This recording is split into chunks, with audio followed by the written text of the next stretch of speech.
প্রাক্তন রাজ্যের মন্ত্রী, প্রাক্তন ডেপুটি স্পিকার, রামপুরহাটের প্রাক্তন বিধায়ক ডক্টর আশিস বন্দ্যোপাধ্যায়ের অস্বাভাবিক মৃত্যু, যে মৃত্যুর কথা কেউ কল্পনাই করতে পারছেন না। আজ রবিবার ভোররাতে তার বাড়ির নিচে যে তৃণমূলের কার্যালয় রয়েছে সেখানেই তার দেহ উদ্ধার হয়। ঘটনাকে কেন্দ্র করে ব্যাপক চাঞ্চল্য ছড়িয়েছে। তিনি কেন এমন পথ বেছে নিলেন সেই প্রশ্ন দানা বাঁধতে শুরু করেছে। তবে এসবের মধ্যেই তার চলে যাওয়ার আগের মুহূর্তের একটি নোট উদ্ধার হয়েছে, যেখানে তিনি বড় আক্ষেপের কথা প্রকাশ করেছেন।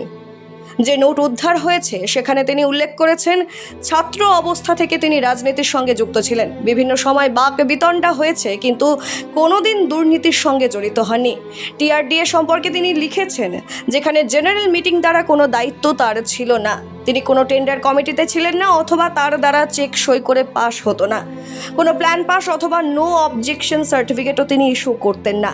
এই সংক্রান্ত ঘটনায় তাকে মেলাইন করার জন্য সব করা হয়েছে। আর এসব দেখে তার মনে হচ্ছে তার রাজনীতিতে আসাটাই ভুল হয়েছিল। চিঠিতে তিনি তার বংশের ছেলেদের পরামর্শ দিয়েছেন রাজনীতি না করার, তারা যেন নিজের কাজের মধ্যেই থাকে। তিনি তার শেষ চিঠিতে কি লিখেছেন সেই বিষয়টি আমরা তুলে ধরলাম আপনাদের সামনে।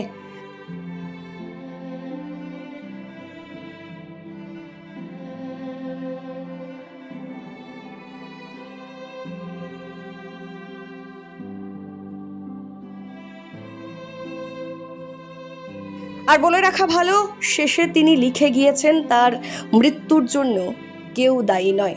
আমি তো সকালবেলা খবর পেলাম, নিয়ে তারপর আপনি এখানে এখানে দেখেছি, আমি তো ভাবতেই পারিনি যেটা হতে পারে।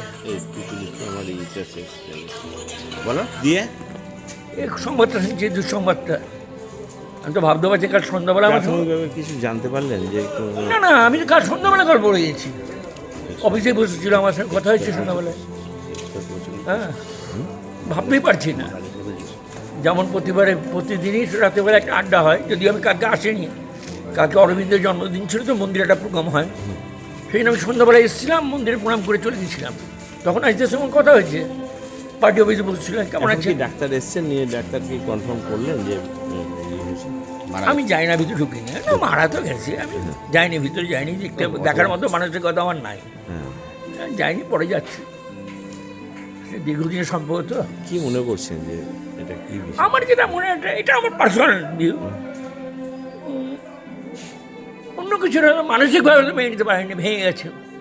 অনেকে অনেক কমেন্ট করছে, তো এটা আমার মনে হচ্ছে। আমার যে বাড়িতে তো আত্মসম্মান বলতে কি এটা আত্মসম্মান বলতে থেকে এটা হয়েছে।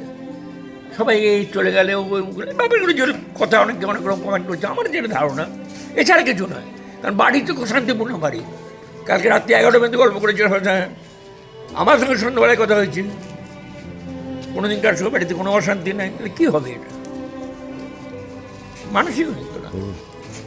ঠিক আছে। পুলিশ পুরো বিষয়ে তদন্ত করে দেখছে।